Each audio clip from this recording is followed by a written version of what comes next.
Pueden sentarse un momento, hermanos. Vamos a pedir a los niños que suban en orden al salón. La hermana Pamelita ya les está esperando allí. Le voy a pedir a Mariana. Mariana, ¿puede subir a auxiliar a Pamela para que entre las dos estén con los niños? Por favor. Bueno, gracias a Dios.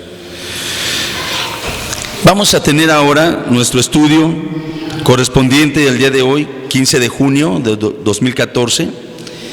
Y quienes tienen su revista, ábranla por favor en la lección número 24. Lección 24. El tema de esta mañana es la redención. Amén. ¿Cuál es el tema, hermanos? La redención. Vamos a abrir nuestras Biblias en Hebreos capítulo 9. Hebreos 9, y vamos a leer los versículos 11 al 22. Hebreos 9, versículos 11 al 22. Le voy a invitar a que se ponga de pie, hermano, una vez que tenga la porción bíblica, y lo vamos a leer juntos. ¿Cuál es nuestro tema, hermanos? La redención. Dice así en el nombre de nuestro Señor Jesucristo. Léanlo conmigo. Pero estando ya presente Cristo, sumo sacerdote de los bienes venideros, por el más amplio y más perfecto tabernáculo, no hecho de manos, es decir, no de esta creación, y no por sangre de machos cabríos, ni de becerros, sino por su propia sangre, entró una vez para siempre en el lugar santísimo, habiendo obtenido eterna redención. Porque si la sangre de los toros y de los machos cabríos y las cenizas de la becerra rociadas a los inmundos santifican para la purificación de la carne, cuánto más la sangre de Cristo, el cual mediante el Espíritu eterno se ofreció a sí mismo sin mancha a Dios, limpiará vuestras conciencias de obras muertas para que sirváis al Dios vivo. Así que por eso es mediador de un nuevo pacto, para que interviniendo muerte para la remisión de las transgresiones que había bajo el primer pacto, los llamados reciban la promesa de la herencia eterna. Porque donde hay testamento es necesario que intervenga muerte del testador. Porque el testamento con la muerte se confirma, pues no es válido entre tanto que el testador vive, de donde ni aún el primer pacto fue instituido sin sangre, porque habiendo anunciado Moisés todos los mandamientos de la ley a todo el pueblo, tomó la sangre de los becerros y de los machos cabríos con agua, lana escarlata e hisopo, y roció el mismo libro y también a todo el pueblo, diciendo: esta es la sangre del pacto que Dios os ha mandado. Y además de esto, roció también con la sangre el tabernáculo y todos los vasos del ministerio. Y casi todo es purificado según la ley con sangre, y sin derramamiento de sangre no se hace remisión. Aleluya. Siéntense, hermanos y hermanas, por favor.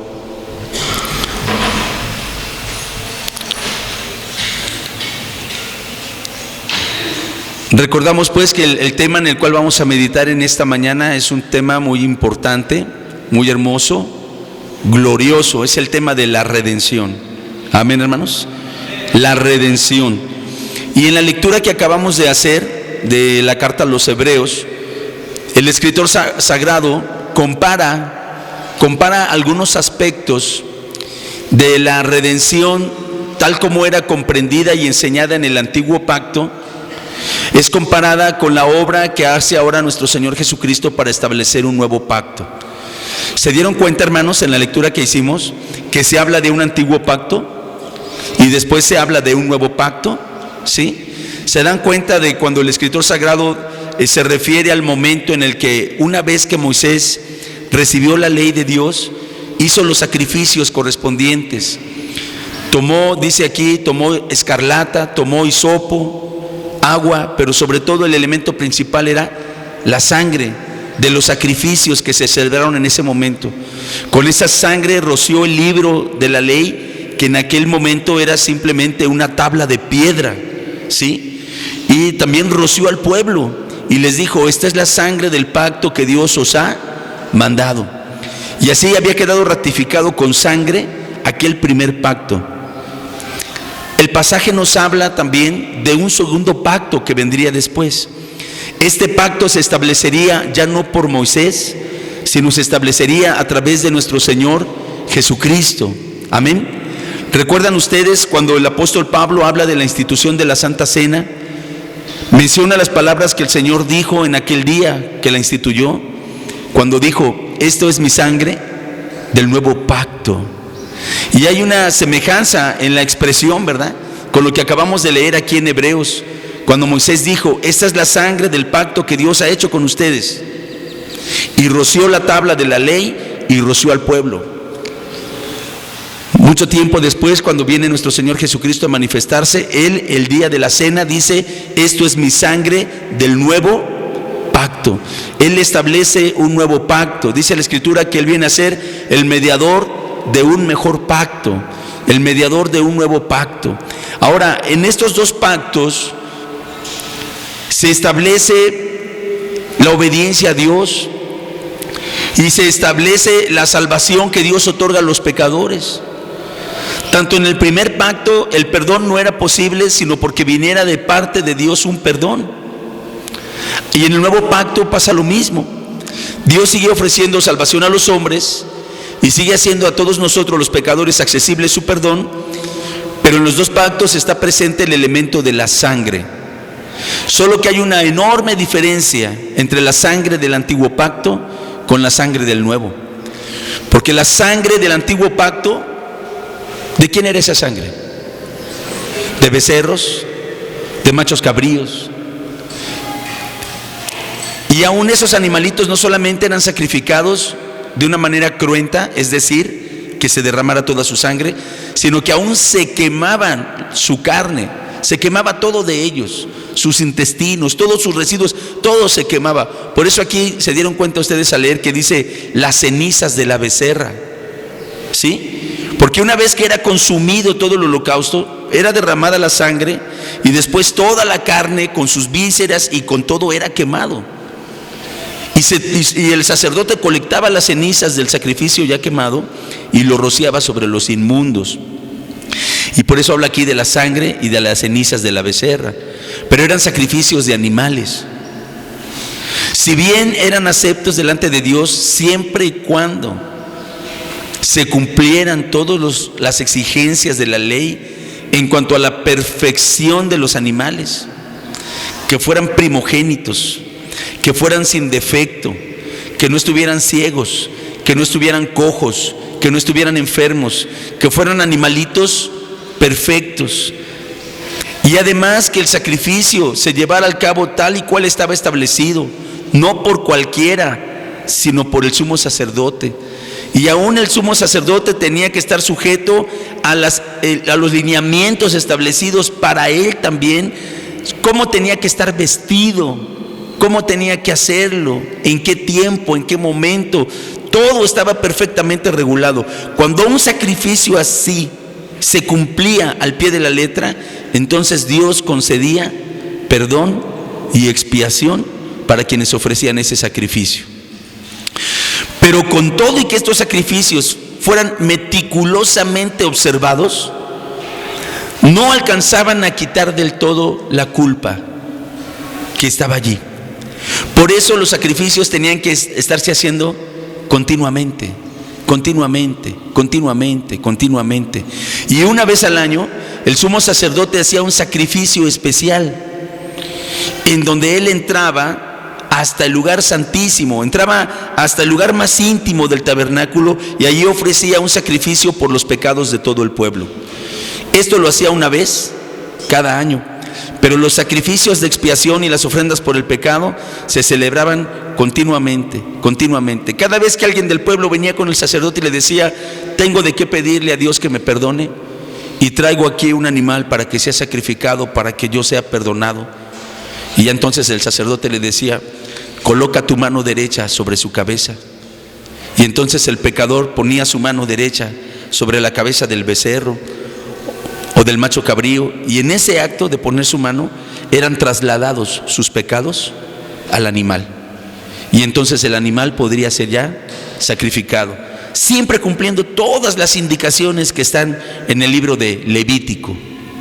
Bueno, pero decíamos que estos sacrificios no eran del todo perfectos. ¿Por qué? Porque había una imperfección en el sacerdocio de los hombres, por ser hombres, y porque había una imperfección en el sacrificio de los animales, también por ser animales. Tendría pues que establecerse un pacto nuevo, un pacto mejor, en donde el sumo sacerdote fuera alguien perfecto. ¿Quién sería ese sumo sacerdote? Ni Aarón y ningún hijo de Aarón podría tener la perfección que se requería para este sacrificio. No sería un hijo de Aarón, sería el Hijo de Dios, nuestro Señor Jesucristo. Por eso, vean ustedes cómo dice el verso 11, donde leímos, Hebreos 9:11.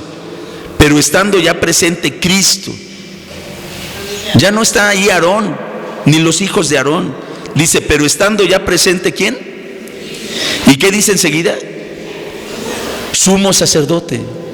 ¿Cristo como qué? Como sumo sacerdote de los bienes venideros, por el más amplio y más perfecto tabernáculo, no hecho de manos, es decir, no de esta creación. ¿A qué tabernáculo se refiere? Al que está en los cielos. Gloria al Señor. Bueno, cuando nuestro Señor aparece, allí queda consumado y completamente perfeccionado el acto de la redención para los hombres. Vamos a ver lo que dice en Efesios 1:7, es el texto que vamos a memorizar en esta mañana. Efesios 1:7, si lo tiene en su revista, y si no, búsquelo en su Biblia. Gloria al Señor. Efesios 1:7. A propósito de esto, me llegaba una información respecto a que en el pueblo de Israel están sometiendo a adiestramiento a algunas personas para que sean sacerdotes, pero no sacerdotes como los que hay en la iglesia tradicional, sino para que ejerzan el sacerdocio como lo ejercían los hijos de Aarón. ¿Y sabe por qué es esto? Porque pues la Escritura dice que el templo en Jerusalén va a volver a ser reedificado. Antes de que Cristo venga, el templo en Jerusalén va a ser levantado otra vez. Y se van a volver a ofrecer sacrificios, como estos sacrificios que vemos en la Biblia, en el libro de Levítico, se van a seguir ofreciendo allá en el templo en Jerusalén. Porque para los judíos, la gran mayoría de los judíos, Cristo no vino a cumplir, no vino a ser el Mesías, nuestro Señor Jesús. Ellos siguen esperando al Mesías. Entonces ellos pretenden seguir realizando este tipo de sacrificios. Y hoy en Jerusalén hay una escuela para sacerdotes, pero no cualquiera puede ser sacerdote, tiene que demostrar su linaje, tiene que demostrar con su árbol genealógico que es descendiente de esas familias. Y entonces en la actualidad hay gente a la que están preparando para que cuando el templo esté construido, ellos puedan realizar estos sacrificios como están en Levítico. Pero esto no es otra cosa, sino que tendrá que cumplirse lo que dice la palabra del Señor, ¿sí? Tendrá que cumplirse la palabra del Señor. El libro de Daniel habla de una gran abominación y algunos escritores dicen que esta ya se llevó al cabo, pero otros dicen que todavía puede suceder si el templo en Jerusalén se vuelve a levantar. Hoy en su lugar hay una mezquita musulmana. Primero tendrían que destruir la mezquita para poder levantar ahí el templo, lo cual generaría un conflicto. Podría bien ser la tercera guerra mundial, ¿sí? Pero es muy interesante todo esto, hermanos, porque para nosotros el acto de la redención ya está terminado. Cristo vino y estableció un nuevo pacto, amén. Nosotros estamos en ese nuevo pacto, amén, hermanos. Pero en el pueblo de Israel pretenden todavía seguir anclados en el antiguo pacto, porque para ellos la venida de Jesús no significó la venida del Mesías. Para nosotros sí. Para nosotros Jesús es el Cristo, el Hijo del Dios viviente. Para nosotros ya no es necesario celebrar ningún tipo de sacrificio, ni siquiera como lo dice Levítico, ya no son necesarios, ¿sí? Porque ya Cristo se ofreció No es que Él haya ofrecido un sacrificio de alguien ajeno.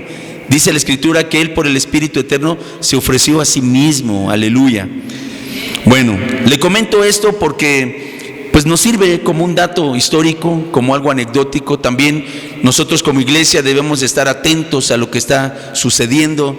No todo es el mundial de fútbol, no todo son las telenovelas. Hay cosas a nuestro alrededor que están ocurriendo y que nosotros debemos estar atentos para estar observando, porque el Señor dice: cuando veáis que estas cosas comienzan a suceder, erguíos y levantad vuestras cabezas, porque vuestra redención está cerca. Bueno, Efesios 1:7 dice: en quien tenemos redención por su sangre, el perdón de pecados según las riquezas de su gracia. Efesios 1:7. Vamos a repetirlo unas 5 veces, a ver si podemos memorizarlo. Amén. En quien tenemos redención por su sangre, el perdón de pecados según las riquezas de su gracia. Efesios 1:7. En quien tenemos redención por su sangre, el perdón de pecados según las riquezas de su gracia. Efesios 1:7. En quien tenemos redención por su sangre, el perdón de pecados según las riquezas de su gracia. Efesios 1:7. Una vez más, hermanos, en quien tenemos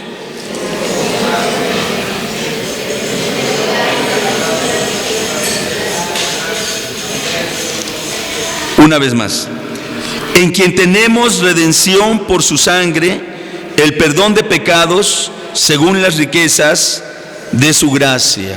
Una última vez. En quien tenemos redención por su sangre, el perdón de pecados según las riquezas de su gracia. Efesios 1:7. Creo que este versículo, Efesios 1:7, ya nos da una idea respecto a qué se refiere la redención. ¿Cuál es el tema de la lección? La redención. ¿De qué se trata la redención? ¿De qué se trata la redención? ¿A qué nos referimos? ¿A qué se refiere la Biblia cuando habla de redención? El texto que acabamos de repetir nos da ya una idea. Dice: en quien tenemos redención por su sangre, el perdón de pecados según las riquezas de su gracia. ¿De qué trata la redención entonces? Del perdón de los pecados. ¿A través de qué? A través de su sangre. Amén. Esa es la doctrina de la redención. El perdón de los pecados a través de la sangre de nuestro Señor. Amén. Vamos a ver algunas definiciones que aparecen aquí en la lección de la revista. Si tiene su revista, lea conmigo. Si no, escuche la lectura. Dice: redimir significa rescatar o sacar de la esclavitud al cautivo mediante un precio. ¿Qué significa redimir? Rescatar o sacar de la esclavitud pagando un precio. Amén. También significa comprar de nuevo lo que se había vendido. Comprar de nuevo lo que se había vendido. ¿Alguna vez usted ha vendido algo que después le interese volver a tener? No sé si a alguien le haya ocurrido eso. Y que sería muy curioso, ¿verdad?, que de repente usted haya vendido algo a un precio, digamos, accesible, y después usted ya ha dicho: pero me arrepiento de haberlo vendido, quisiera recuperarlo. Y fuera con la persona que se lo vendió y le dijera: sí te lo vendo, pero te va a costar más. Quizá a alguien le ha sucedido eso, pero esa es una de las definiciones de redimir: comprar de nuevo lo que se había vendido. Nosotros fuimos vendidos al pecado. ¿Oyen esta expresión, hermanos? Aparece en la Biblia. Aparece en la Biblia y enseguida vamos a ver las citas. Pero vean esta expresión, dice: nosotros fuimos vendidos al pecado y cautivos suyos. Cristo venció a Satanás y nos libró de su yugo. Luego pagó ante la ley divina que había decretado nuestra condenación, y Él pagó nuestro rescate con su propia sangre. Debemos entender a quién le pagó Cristo con su sangre. Eso es importante. ¿A quién le pagó Cristo con su sangre? Porque hay quienes piensan que nuestro Señor le pagó al diablo. Porque dice, pues si estábamos vendidos al diablo, si estábamos vendidos al pecado, entonces Cristo le pagó al diablo para hacernos libres. No, eso no es así. Estábamos vendidos al pecado y ciertamente éramos esclavos de Satanás, pero nosotros fuimos redimidos de la condenación. Esa condenación no nos la estaba dando Satanás. Esa condenación nos la estaba aplicando la ley divina por haber transgredido la ley del Señor. Amén. La condenación es algo que el hombre merece por sus pecados. Amén, hermanos. La condenación es algo que el hombre merece por sus pecados. ¿Cuántos creen que esto es así, hermanos? Sí. A veces personas a los que les gusta estar siempre contra la Biblia, ¿verdad? A los que les gusta estar siempre contra lo que enseña el Evangelio, ellos se refieren a nuestro Dios de una manera en la que exhiben su ignorancia. Porque algunos dicen que nuestro Dios, el Dios de la Biblia, es un Dios vengativo, porque castiga. ¿Es Dios un Dios vengativo porque castiga? No, Dios no es vengativo. Cuando castiga, simplemente es un Dios justo, ¿verdad? Cuando Dios castiga el pecado, es un Dios justo, no vengativo. Por ejemplo, esto nosotros podemos verlo hasta en las leyes de los hombres. Si alguno de nosotros que tenemos vehículo y que manejamos cometemos alguna infracción, si cometemos una infracción, vamos a recibir una sanción. ¿Sí? Si me estaciono en un lugar prohibido, ¿por qué me enojo si me quitan la placa? Si me paso a un semáforo en rojo, ¿por qué me molesto si me detiene un tránsito y me infracciona? Cometí una infracción y tengo que ser sancionado. No es que la gente de tránsito se esté vengando de mí. ¿Me está siendo aplicada una venganza? No, me está siendo aplicado un acto de justicia, porque cometí una sanción, ¿verdad? De la misma manera nosotros, todos los hombres, porque todos hemos pecado, dice la Escritura que por cuanto todos pecaron y todos estábamos en la condenación, porque la ley de Dios dice, el alma que pecare, esa morirá. Y entonces, si hemos pecado, se nos aplica una sanción, y esa sanción es condenación. Cuando Cristo muere en la cruz y derrama su sangre, no está pagando al diablo, sino está pagando a la justicia divina, la que fue quebrantada por nosotros, la que fue transgredida por nosotros. Está presentando el pago por aquellos que quieran ampararse en esa sangre. Bendito sea el nombre del Señor. Amén, hermanos. Permítame haber hecho esa ampliación de este comentario en la revista, pero es que a veces es necesario ampliar un poquito más, puesto que hoy en día abundan muchas doctrinas torcidas y luego de ahí se desprenden herejías y a veces hasta turban a los creyentes, ¿verdad? Bueno, no leen la Biblia y los turban, no oran y cualquiera viene y los turba. Entonces aquí nos damos cuenta, pues, nos queda claro, nuestro Dios cuando castiga el pecado no es un Dios vengativo, sino un Dios justo. Y cuando Cristo paga en la cruz con su sangre, a quien está pagando para nuestra libertad es a la ley de Dios, a la ley divina. Amén. Vamos a ver en el punto 1 de la lección cómo en el antiguo pacto se establecían las leyes de la redención. Se lo voy a leer y enseguida buscamos los textos. Escuche por favor. Las leyes de la redención, como están en el Antiguo Testamento, son una preparación para la introducción de una redención mayor. Al pueblo de Israel les estaba prohibido comprar a sus hermanos como siervos. En aquel tiempo se daba la esclavitud. Pero una de las leyes que Dios estableció para su pueblo es que nunca, por ningún concepto, compraran a uno de los suyos como esclavo. Podían tener esclavos de otras naciones, podían tener siervos de otras naciones, pero nunca un israelita debería tener como esclavo o como siervo a otro israelita. Eso no se podía, eso no se debía. Entonces dice aquí, al pueblo de Israel le estaba prohibido comprar a sus hermanos como siervos, según se acostumbraba en esa época. Pero si alguno era reducido a una extrema pobreza y se vendía como esclavo a un extranjero rico, noten ustedes que se vendía como esclavo ¿a quién?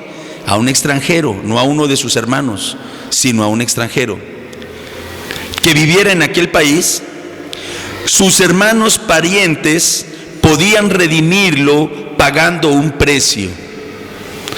No sé cuántos de ustedes se acuerden de ese pasaje que está en el Antiguo Testamento, donde viene una mujer viuda que había sido esposa de un profeta, y viene con Eliseo y le dice: tengo un problema, porque murió mi esposo y nos dejó con muchas deudas, y ahora viene el acreedor y quiere llevarse a mis hijos. ¿Recuerdan ustedes ese pasaje? Allí había un problema, pues un profeta mal administrado, ¿verdad? Un profeta mal administrado que se llenó de deudas, no había seguro que pagara las deudas, se muere él y entonces sus hijos quedan expuestos. Amén. Sus hijos quedan expuestos a ser llevados como esclavos por las deudas que dejó su padre. Y entonces es cuando el profeta le dice: mujer, ¿qué te haré? ¿Qué tienes en la casa? Y hizo un milagro de provisión para que aquella mujer pudiera pagar sus deudas. Bueno, y es que sucedía que si alguien caía en extrema pobreza, alguien extranjero que fuese rico podía comprarlo como esclavo. O imagínense que iban y le pedían, ¿verdad? Como hoy en día, no sé cuántos de pronto vayan con el agiotista, ¿verdad? Y le piden, a veces, la semana pasada me contaba una hermana que había pedido prestados 3,000 pesos en el mes de diciembre y ahorita ya debe 80. Digo, ¿cómo es posible? ¿Cómo es posible? Tenga cuidado, hermano, tenga cuidado, tenga cuidado, tenga cuidado. Esos peligros todavía existen. Y en aquel tiempo existían. Y entonces alguien iba con un rico y le decía: préstame, y el rico le prestaba.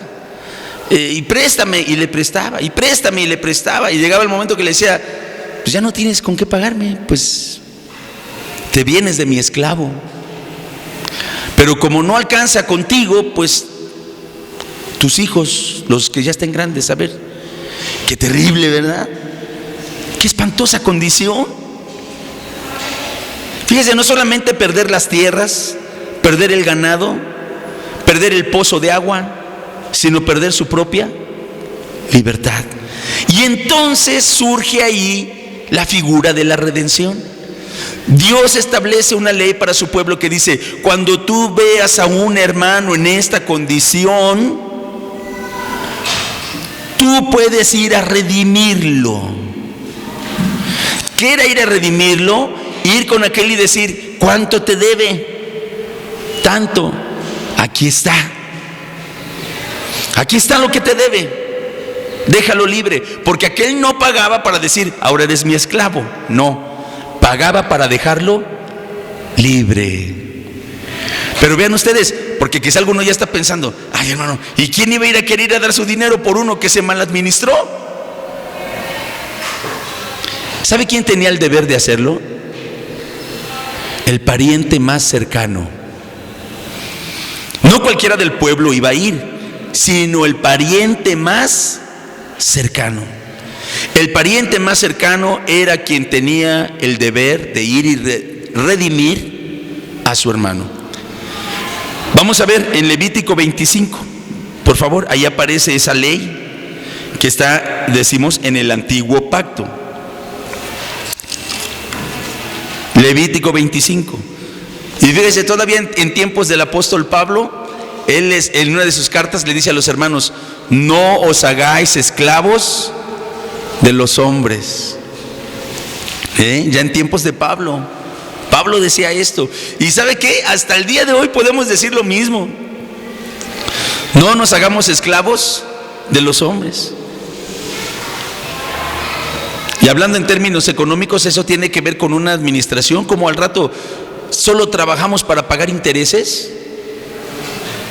¿Solo vamos a trabajar para pagar intereses? ¿A quién le gustaría trabajar para solamente pagar intereses? Por eso dice la Escritura: no os hagáis esclavos de los hombres. Tenemos cuidado, a menos que tengamos un pariente rico que nos quiera redimir, ¿verdad? ¿Qué dice Levítico 25? 48 y 49 dice así.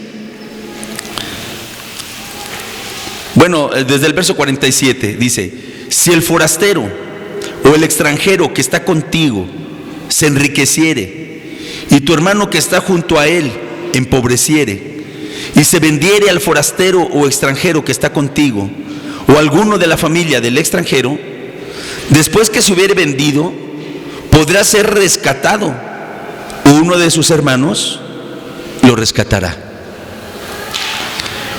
O su tío, o el hijo de su tío. ¿Quién viene siendo el hijo de su tío? Su primo, ¿no? Dice: o su tío, o el hijo de su tío lo rescatará, o un pariente cercano de su familia lo rescatará, o si sus medios alcanzaren, él mismo se rescatará.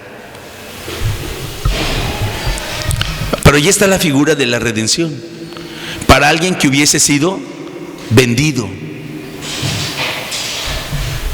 Gloria al Señor. ¿Nos queda clara esta figura del Antiguo Testamento, hermanos? ¿Quién era el que podía redimir? El pariente más cercano, un hermano de sangre. Y si no, un tío. Y si no, un primo. Y si no, el que estuviera ahí más cercano, según la descendencia. Y si de pronto él tuviera los medios, él podría redimirse a sí mismo, si tuviera los medios.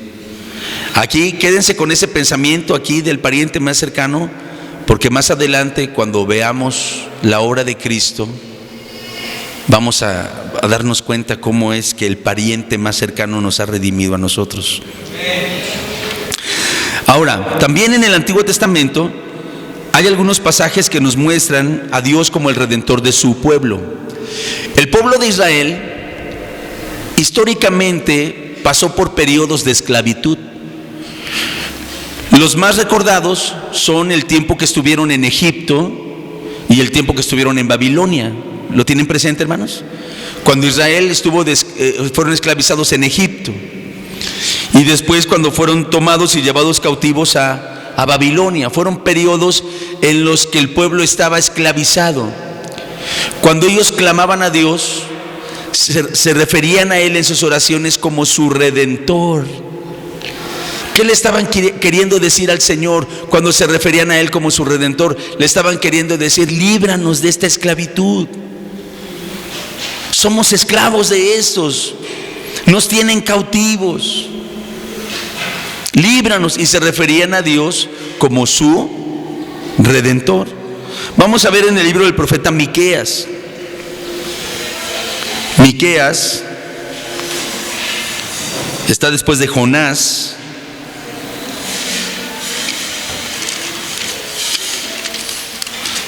Miqueas está después de Jonás, capítulo 6.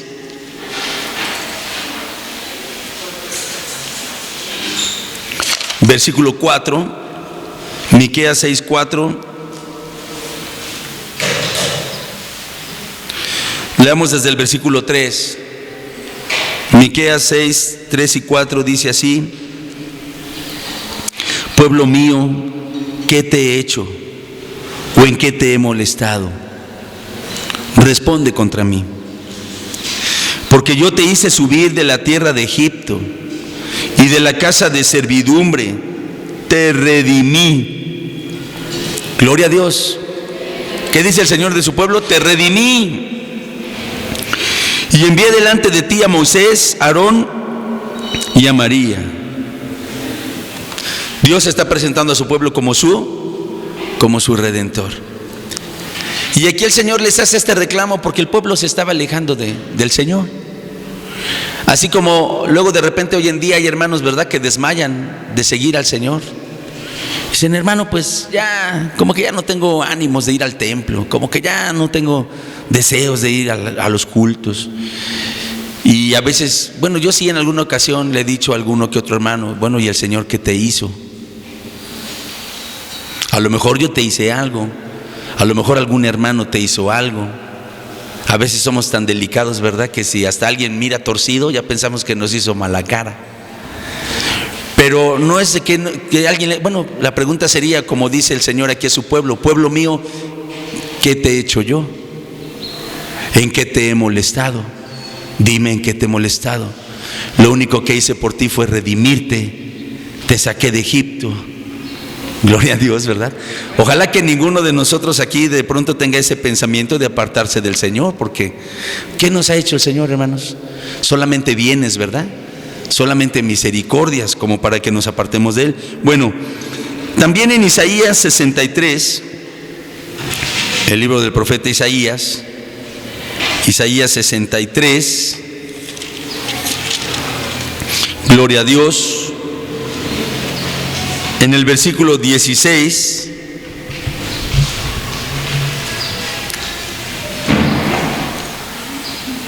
note usted esta oración del pueblo. Le dicen, Isaías 63, 16: pero tú eres nuestro Padre, si bien Abraham nos ignora e Israel no nos conoce, tú, oh Jehová, eres nuestro Padre, nuestro Redentor perpetuo es tu nombre. Gloria a Dios. Gloria a Dios. A lo mejor estos judíos tenían esa idea, ¿verdad?, que mucha gente hoy tiene, ¿no? De que, bueno, a veces decimos en una idea muy romántica que decir, bueno, voy a hablar de mí, Mi mamá se fue con el Señor hace ya algunos años, más o menos como